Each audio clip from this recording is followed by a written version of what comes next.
2024 లేదా 25లో డిగ్రీ లేదా బీటెక్ చదివారా? సాఫ్ట్‌వేర్ జాబ్ కోసం ఎదురు చూస్తున్నారా? అయితే కోడ్ జ్ఞాన్ 100 డేస్ కోర్సులో చేరండి, జాబ్ సాధించండి. సరే వాళ్ళ కోర్సెస్ అయితే చాలా మంది చాలా రకాలుగా చేస్తూ ఉన్నారు. అంటే జావా అయినా పైథాన్ అయినా ఏదైనా సరే మామూలుగా చెప్తున్నాను. బట్ పర్టికులర్గా కోర్స్ నేర్చుకున్న తర్వాత దానికి సంబంధించినటువంటి ఏదైనా డిస్క్రిప్షన్ మనం ఇస్తున్నాము అని అంటే రెజ్యూమ్లో దానికి ఒక వెయిటేజ్ ఉంటుంది కంపల్సరీ.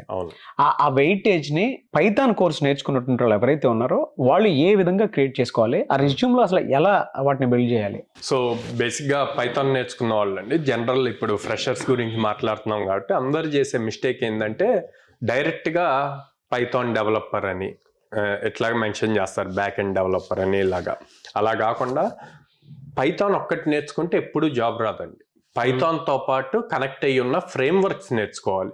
అప్పుడు full fledged job related course నేర్చుకున్నట్టు కంపెనీ వాళ్ళకి కూడా స్కిల్ సెట్ కావాలన్నమాట. ఓన్లీ పైథాన్ ప్రోగ్రామింగ్ ఎలా రాయాలి అన్నది తెలిస్తే జాబ్ వేయరు ఎవరు. సో అప్పుడు ఏం రాయాలి? ఐఎమ్ ప్రొఫిషియంట్ ఇన్ పైథాన్, పర్టికులర్గా frame works like flask, rest API అని చెప్పి, లేకపోతే ఫాస్ట్ ఏపీఐ అని చెప్పి ఇట్లాగా ఉంటాయి అనమాట. అవి క్లియర్గా ఎందులో మీరు స్ట్రాంగ్ అన్నది చెప్పాలి. Frameworks multiple frameworks ఉంటాయి. I'm good at Python frameworks అన్నారు అనుకోండి, 10 ఫ్రేమ్ వర్క్స్ ఉంటాయి. ఏ ఫ్రేమ్ వర్క్స్ లో స్ట్రాంగ్ ఉన్నట్టు? అట్లా కాదు కదా. జాంగో ఉంటది, ఫ్లాస్క్ ఉంటది, రెస్ట్ ఏపీఐ ఇవన్నీ ఉన్నాయి కదా. సో పర్టికులర్ గా మీరు ఎందులో స్ట్రాంగ్ ఉన్నారో అది ఇచ్చారనుకోండి, ఇక్కడ ఇంటర్వ్యూయర్కి మీరు ఏం మెన్షన్ చేశారో దాని మీదే క్వశ్చన్స్ అడిగేటానికి ఛాన్స్ ఉంటుంది. అట్లా కాకుండా కామన్గా అన్ని ఫ్రేమ్ వర్క్స్ అన్న పాయింట్లో మెన్షన్ చేశారనుకోండి, తను డిఫరెంట్ క్వశ్చన్స్ అడుగుతాడు, అవి మీకు తెలియకపోవచ్చు. అప్పుడు మీ చేతులారా ఒక ఇంటర్వ్యూ మిస్ చేసుకున్నట్టు అవుతుంది. సో అందుకని రెజ్యూమ్ ఎప్పుడు కూడా మనకు 100% తెలిసినవి మాత్రమే అందులో మెన్షన్ చేయాలి.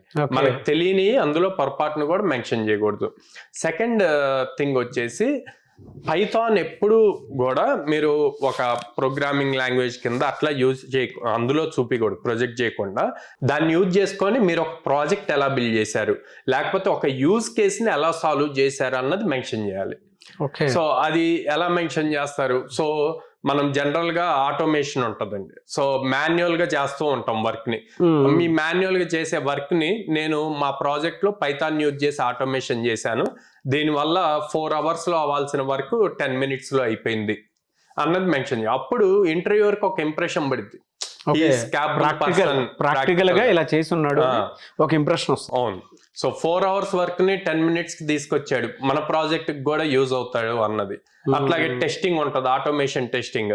సో దానికి కూడా పైథాన్ యూజ్ చేస్తాం.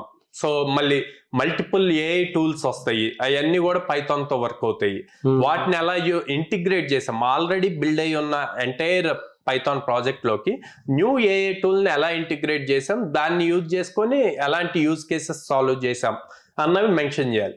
ఇలా ప్రతిదీ డీటెయిల్డ్ గా మెన్షన్ చేయాలన్నమాట. అది ఇంకొక వర్షన్ తీసుకుంటే గనక వెబ్ డెవలప్మెంట్ ఉందండి. పైథాన్ యూజ్ చేసి వెబ్ డెవలప్మెంట్ చేస్తాము, డేటా సైన్స్ చేస్తాము, ఏఐఎంఎల్ చేస్తాము.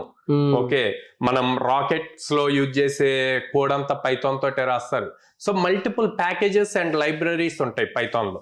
సో అందుకే ప్రతిదీ కూడా ఇన్ డీటెయిల్డ్ గా గనక రాయగలిగితే మీరు ఇంటర్వ్యూయర్ కి బ్రాడ్ యూజ్ కేస్ లో కాకుండా పర్టికులర్ గా ఒక దాని మీదే నేను స్ట్రాంగ్ 100% స్ట్రాంగ్ అని చెప్పి చెప్పొచ్చు. ఇక్కడ మనం ఎప్పుడైనా సరే టీ షేప్ గా మన కెరియర్ ని బిల్డ్ చేసుకోవాలి. ఎలా అంటే టీ అంటే వర్టికల్ ఏదైతే ఉందో, ఈ వర్టికల్లో ఒక సబ్జెక్ట్ మీద ఇన్ డెప్త్ నాలెడ్జ్ ఉండాలి. లెట్స్ సే పైథాన్ అనే దాంట్లో ప్రోగ్రామింగ్ లో ఇన్ డెప్త్ నాలెడ్జ్ ఉంది. ఈ హారిజంటల్ లో ఈ పైథాన్ కి కనెక్ట్ అయ్యి వర్క్ అయ్యే వాటన్నిటిని బిల్డ్ చేసుకోవాలి. లైక్ డేటాబేసెస్ ఎలా బిల్డ్ చేయాలి, ఏఎంఎల్ ప్రోగ్రామ్స్ ఎలా రాయాలి, ఇట్లా డెవాప్స్ ఎలా వర్కౌట్ చేయాలి, ఇట్లాగా అన్నమాట. సో ఈ ఎప్పుడైతే టీ షేప్ లో మీ నాలెడ్జ్ కనుక ఉంటుందో, అది మీరు ప్రాపర్ గా రెజ్యూమ్ లో గనక మెన్షన్ చేయగలిగితే మీరు చాలా కాన్ఫిడెంట్ గా ఇంటర్వ్యూని అటెండ్ చేయగలుగుతారు అండ్ ఆన్సర్స్ ఇవ్వగలుగుతారు. ఎలా సార్ అంటే జనరల్ ఇప్పుడు మీరు చెప్పిన దాని ప్రకారం రెజ్యూమ్ తీసుకుని వెళ్ళారనుకోండి, ఆ వెయిటేజ్ తో పాటు శాలరీ కూడా పెరుగుతుంది సార్. అంటే ఫ్రెషర్స్ అనుకోండి, నేను శాలరీ గురించి చూడొద్దు, ముందు కెరీర్ స్టార్ట్ అవటానికి చూడండి అని చెప్తాను.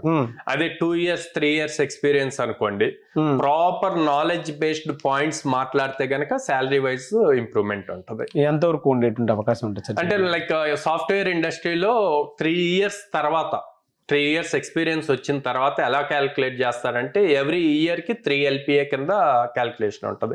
అంటే 4 years వచ్చేసరికి 10 LPA టు 12 LPA మధ్యలో శాలరీస్ ఉంటాయి అనమాట.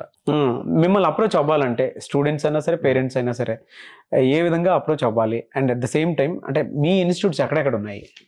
స్క్రీన్ మీద కనిపిస్తున్న నెంబర్స్ కి కాల్ చేయొచ్చండి, డైరెక్ట్ గా మా బ్రాంచెస్ కి విజిట్ చేయొచ్చు. విజయవాడలో మొగల్రాజ్పురంలో ఉంది, హైదరాబాద్ JNT మెట్రో స్టేషన్ దగ్గర ఉంది, అండ్ అమీర్పేటలో చెన్నై షాపింగ్ మాల్ ఆపోజిట్ లో ఉంది అనమాట. ఈ బ్రాంచెస్ కి ఎక్కడైనా మీరు విజిట్ చేసి మా కౌన్సిలర్స్ తో మాట్లాడి, అండ్ ప్రజెంట్ ఎవరైతే ట్రైన్ అవుతున్నారో ఆ స్టూడెంట్స్ తో కూడా మాట్లాడి క్లారిటీ తెచ్చుకొని అప్పుడు జాయిన్ అవ్వమండి.